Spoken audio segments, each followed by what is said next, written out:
Good morning. मैं doctor Neeta Kalingo, associate professor SPC government college Ajmer. जैसे कि अपन ने पिछले टर्म में hard soft acid base chapter में हमने जो पढ़ा था वो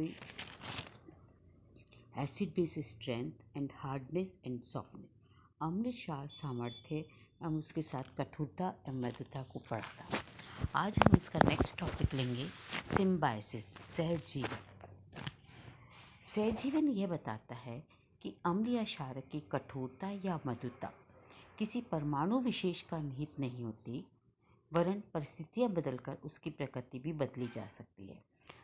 यानी कि किसी परमाणु के साथ जुड़े हुए प्रतिस्थापी परमाणु का व्यवहार किस तरह का है और उस परमाणु के बदलकर हम उसकी प्रकृति कठोर या मृदु अम्लीय या क्षारीय प्रकृति को बदल सकते हैं। यदि किसी परमाणु के साथ मृदु ध्रुवित करने वाला प्रतिस्थापी जुड़ जाता है तो उसकी प्रकृति मृदु हो जाएगी, और यदि उसके साथ विपरीत इलेक्ट्रॉन आकर्षित करने वाला समूह जुड़ जाता है तो उसकी प्रकृति कठोर हो जाएगी। जैसा कि एग्जाम्पल में हम लें बोरोन। बोरोन कठोर और मृदु के बीच का है तत्व है। अब यदि इसकी 3 कठोर समूह इलेक्ट्रॉन आकर्षित करने वाले समूह से जुड़ जाएं तो ये कठोर हो जाएगा, और इससे इलेक्ट्रॉन प्रतिस्थापित समूह जुड़ जाए तो वे यह लुईस अम्ल हो जाएगा। जैसे कि एग्जाम्पल BF3 में R2S के अपन कठोर है, यहाँ पर रिएक्शन में R2O जोड़ दिया, कठोर हो गया। तो यानी जो इलेक्ट्रॉन आकर्षित समूह जुड़ गए तो ये कठोर हो जाएगा। इसके विपरीत यदि इस बोरोन परमाणु के साथ 3 मृदु धन विद्युतीय हाइड्रोजन परमाणु जुड़ जाएं, जैसे R2OBH3 plus R2S gives R2SBH3 plus R2, तो ये मृदु हो जाएगा। तो इस प्रकार कठोर BF3 अणु और दूसरे कठोर फ्लोराइड अणु को आकर्षित करने, ज़्यादा जुड़ने की प्रवृत्ति रखता है, और मृदु BH3 अणु, BF3 कठोर है और BH3 मृदु है, ये मृदु हाइड्राइड आयन से जुड़ने की प्रवृत्ति ज़्यादा रखता है। तो BF3 फ्लोराइड आयन से जुड़कर BF4 बन जाता है, और यहाँ पे B2H6 गलत लिखा हुआ है, BH3 आएगा। BH3 प्लस ट्वाइस H लिखकर BH4 माइनस बन जाता है।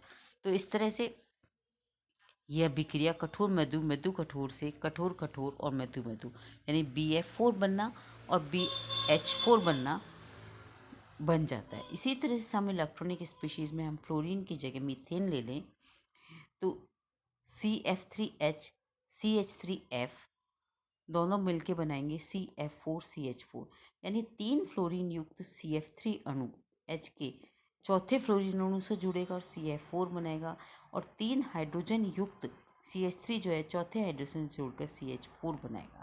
इस तरह की जुड़ने की जो प्रवृत्ति होती है इसे सिम्बायोसिस का नाम दिया गया या सहजीवन का नाम दिया गया। इनऑर्गेनिक केमिस्ट्री में इस सहजीवन की अवधारणा ऐसे कई अभिक्रियाओं की व्याख्या की जा सकती है, जिससे मिश्रित प्रतिस्थापी अणु सममित प्रतिस्थापन की दिशा में अभिक्रियाओं को संपन्न करते हैं। इसमें कठोर और मृदु अभिक्रिया संपन्न होती है।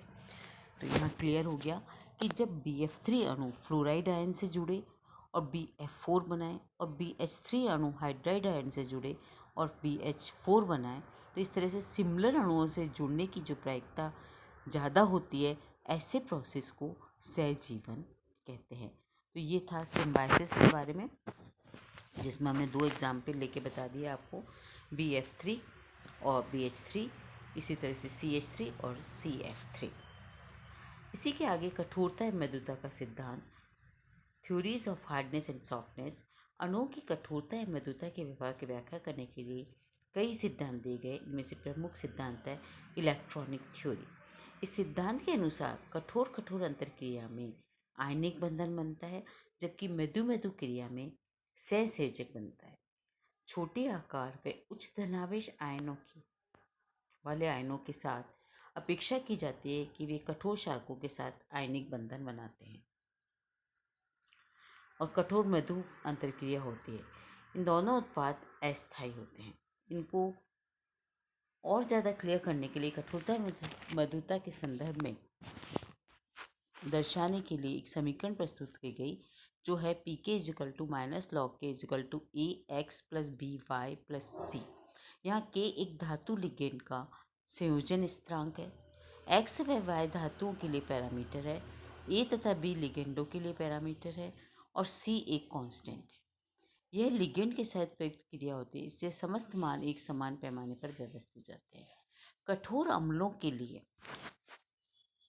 y का मान 2.8 से उच्च होता है, जैसे आप टेबल में देखें y का मान 2.8 से उच्च होता है।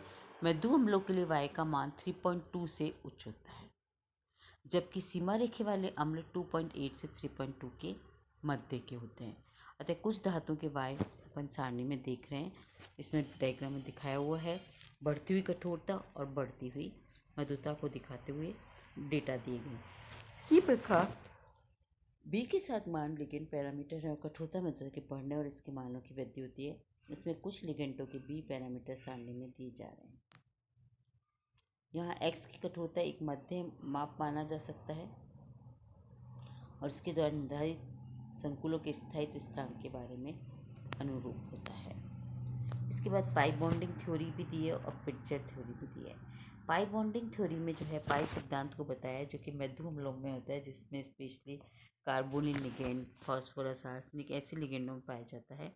यहाँ पे डी इलेक्ट्रॉन जो होते हैं उनके साथ इनका पाई बॉन्ड बनता है। डी कक्षों की उपस्थिति पाई बॉन्ड को मजबूत बनाती है। पिट्जर ने जो सिद्धांत दिया है वो लंदन एंड वंडरफॉल्स वॉल फोर्सेस के सिद्धांत पर वाक्या करता है। अंतरिक्रिया करने वाले मृदु समूह के मध्य के बल अंतरिक्रिया करने वाले समूह की ध्रुवणता के गुणनफल पर निर्भर करता है। मृदु अम्ल और मृदु क्षार दोनों की ध्रुवणता का मान उच्च होता है। तो ये था सिम्बाइसिस और hard theories of hardness and softness के बारे में। नेक्स्ट टर्न पर अपन लेंगे electronegativity and hardness and softness. Electronegativity के आधार पर हार्डनेस एंड सॉफ्टनेस को समझाना। Thank you.